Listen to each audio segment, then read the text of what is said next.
Recording by Sunny Abdullah. Chapter 7. The Realization of Prosperity. It is granted only to the heart that abounds with integrity, trust, generosity and love, to realize true prosperity.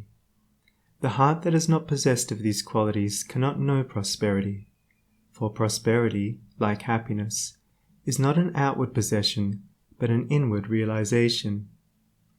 The greedy man may become a millionaire, but he will always be wretched, and mean, and poor, and will even consider himself outwardly poor so long as there is a man in the world who is richer than himself, whilst the upright, the open-handed and loving will realize a full and rich prosperity, even though their outward possessions may be small.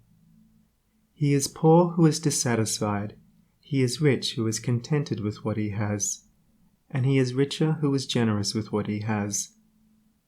When we contemplate the fact that the universe is abounding in all good things, material as well as spiritual, and compare it with man's blind eagerness to secure a few gold coins or a few acres of dirt, it is then that we realize how dark and ignorant selfishness is.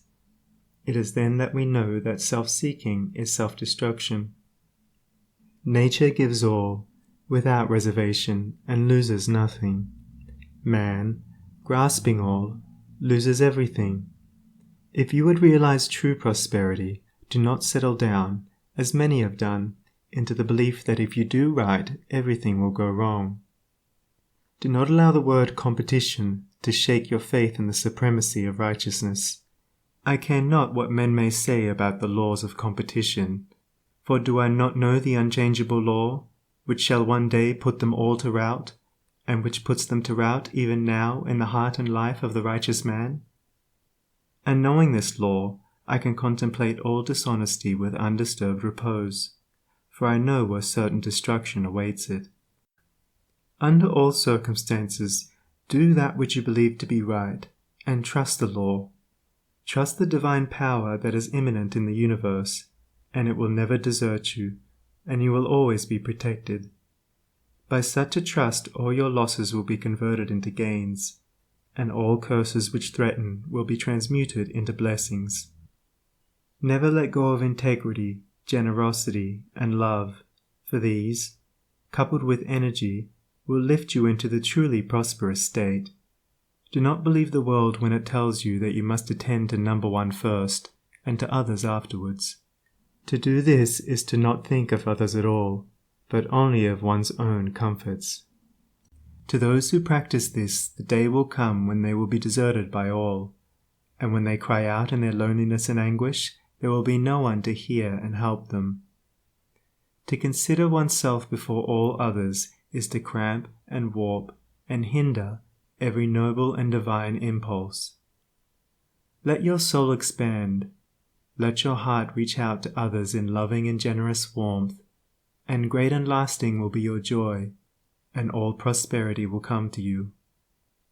Those who have wandered from the highway of righteousness guard themselves against competition. Those who always pursue the right need not to trouble about such defense. This is no empty statement.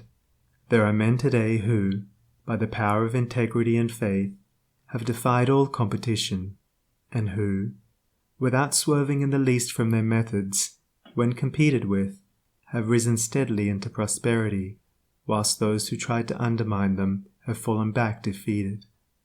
To possess those inward qualities which constitute goodness is to be armored against all the powers of evil, and to be doubly protected in every time of trial. And to build oneself up in those qualities is to build up a success which cannot be shaken, and to enter into a prosperity which will endure forever. The white robe of the heart invisible is stained with sin and sorrow, grief and pain, and all repentant pools and springs of prayer shall not avail to wash it white again. While in the path of ignorance I walk, the stains of error will not cease to cling. Defilements mark the crooked path of self, where anguish lurks and disappointments sting. Knowledge and wisdom only can avail to purify and make my garments clean, for therein lie love's waters, Therein rests peace undisturbed, eternal and serene. Sin and repentance is the path of pain. Knowledge and wisdom is the path of peace. By the near way of practice I will find where bliss begins, and how pains and sorrows cease. Self shall depart, and truth shall take its place. The changeless one, the indivisible, shall take up his abode in me, and cleanse the white robe of the heart invisible. End of Chapter 7. Recording by Sunny Abdullah. sonnie.org. End of The Path of Prosperity by James Allen.